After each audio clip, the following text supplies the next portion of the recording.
check-up mo. So, based sa findings, meron kang acute atherosclerosis. Resetahan na lang kita ng gamot at kailangan mo itong inumin para di matrigger ang sakit mo.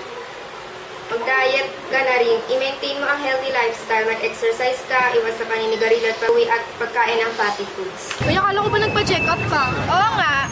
Atherosclerosis na yung sakit ko. Okay lang. Kamusta naman? Ayun, sabi ng doktor, inumin ko daw yung mga nireseta. Ba't kumakain ka pa dyan? Okay lang yun. Pang mayaman yung may sakit ko eh. Sira ka talaga, bes.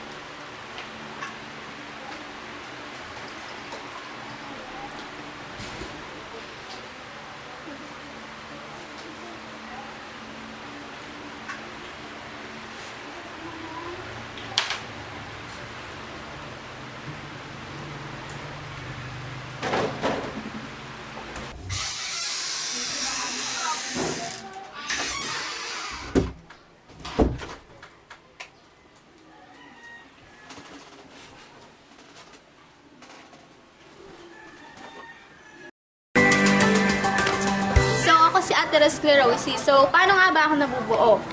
Well, nabubuo ako dahil sa cholesterol buildup or plaque. Nakukuha ako sa mga fatty foods na kinakain nyo, katulad ng taba ng baboy, sa mamamantikang pagkain, tsaka sa mga soft drinks.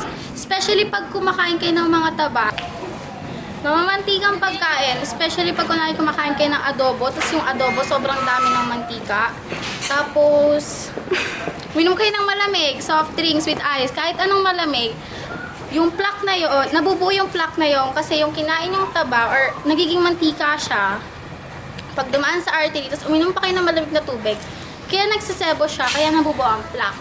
Yung mga taba. So, pwede pa siyang maagapan through surgery. Tawag dito ay angioplasty and bypass graft surgery. Well, hindi naman siya ganun ka-effective. I think, effective siya, pero mas maganda pa rin kung iiwasan natin yung pagkain ng matataba, tapos kung umiinom man tayo or naninigarilyo, tigilan natin siya, tapos pag-exercise tsaka maintaining a healthy lifestyle. Well, may tatlong sakit sa dugo. Sina hemophilia, anemia, at saka si leukemia.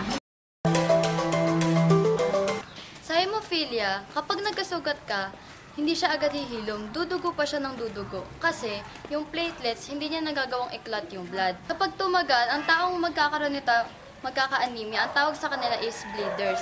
Para sa love, hindi agad hihilom ang yung sakit. Papaiyakin ka pa nito ng papaiyakin ng mahabang panahon bago ka makarecover. Para sa love, hindi agad hihilom ang yung sakit. Leukemia. Ang leukemia ay ang abnormal na pagdami ng mga white blood cells. Ito ay magagamot gamit ang radiation at drugs. Parang pagmamahal ko sa kanya, dahil sa sobra-sobra kung pagmamahal sa kanya, di man lang niya masupriyan. Anemia, ito ang kondisyon kung saan ang dugo ay walang sapat na red blood cells na nagdadala ng oxygen sa ating katawan. Pwede ito makuha sa ating mga lola or basta pinasa lang, ganon. Para namana mo sa mga lola mo. Pwede din ito makuha sa kakapuyat mo, sa kakachat sa crush mo na wala namang paki sa'yo. Kakachat sa crush mo na wala namang paki sa'yo. Wala namang paki sa'yo.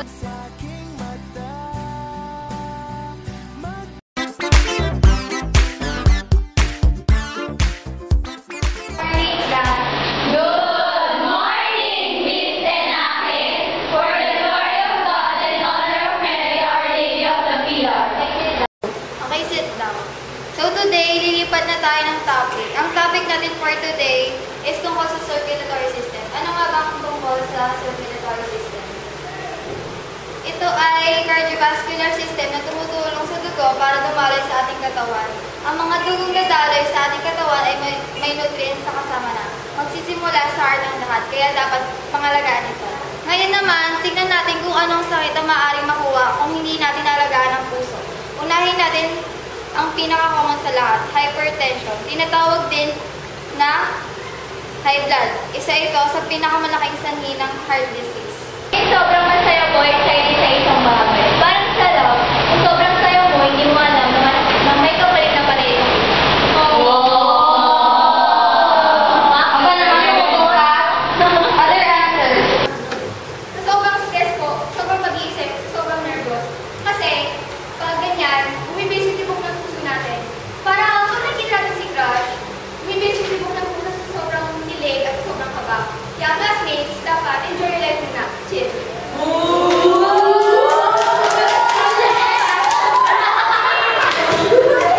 Okay, next. Very good explanation. Sino ba magbibigay ng sagot? Eliza. Being overweight po, ma'am. Dahil yung fats na nasa artist natin, dahil doon, hindi na nakakadali ng tama yung dugo sa ating katawan. Kaya dapat matuto tayong kumain ng tama. Hindi yung sobra-sobra. Para yung pagmamahal na binigay ko sa kanya, sobra-sobra. Kaya yun, wala man sila sa sarili.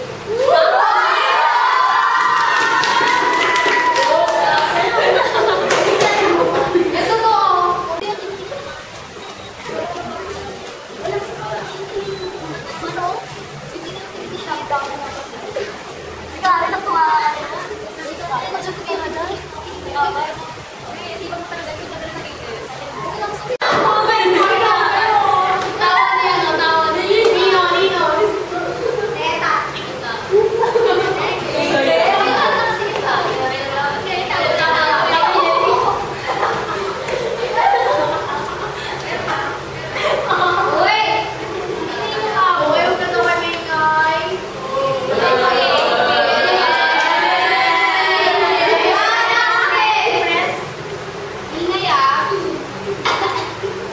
Okay, next topic is about coronary heart disease.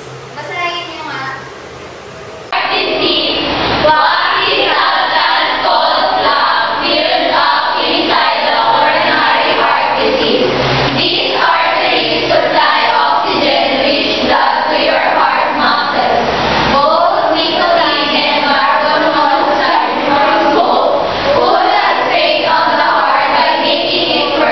Okay, sino po na mag-explain ng binasa niyo?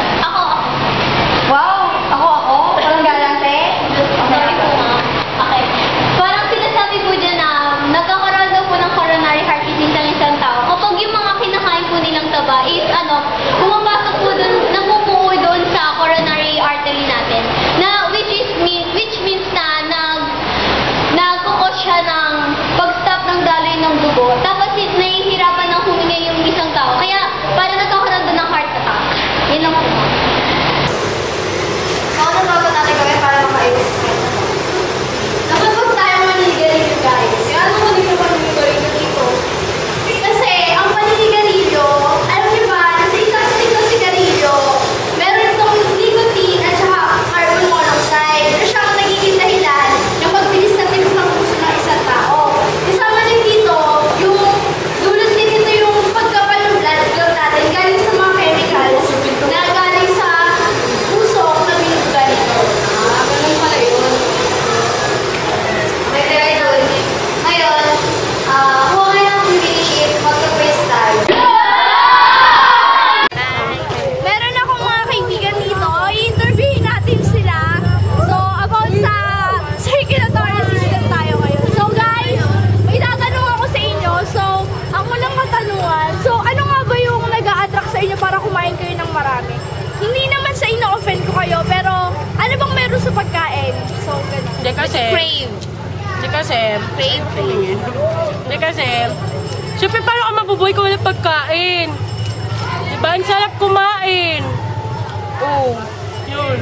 Pag nagki-crave sa pagkain. So, do you think may naging epekto na ba sa inyo yung pagkain nyo ng marami? May mga pananakit ba kayong nararamdaman sa inyong katawan? Yeah. Pagsakit ng batok dahil sa pagkain ng karne. Yung tiyan ko, pag nasusobra sa mga meats, ganon, yun. May gusto kong itanong. Ano yun? Kumakain ba kayo ng fats? Fast. Mga yung mga taba. Oo. Taba. Bakit gusto niyo kumain nun?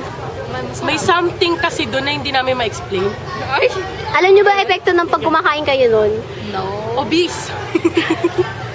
Ano na, high blood? Oh, high blood, sakit.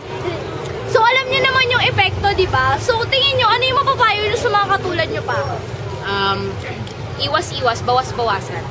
Ano, Pagkain ng taba. imbis na mag-crave tayo sa mga meat, sa mga fats na ganyan, yung mas nakakataba, bakit di na lang tayo mag-crave sa mas masustansya tsaka makakatulong magpalakas sa katawan natin. Okay. Ano pong masasabi niyo po sa mga kumakain ng fat foods? Mabilis silang mamatay, tataas ang kanilang cholesterol, high blood,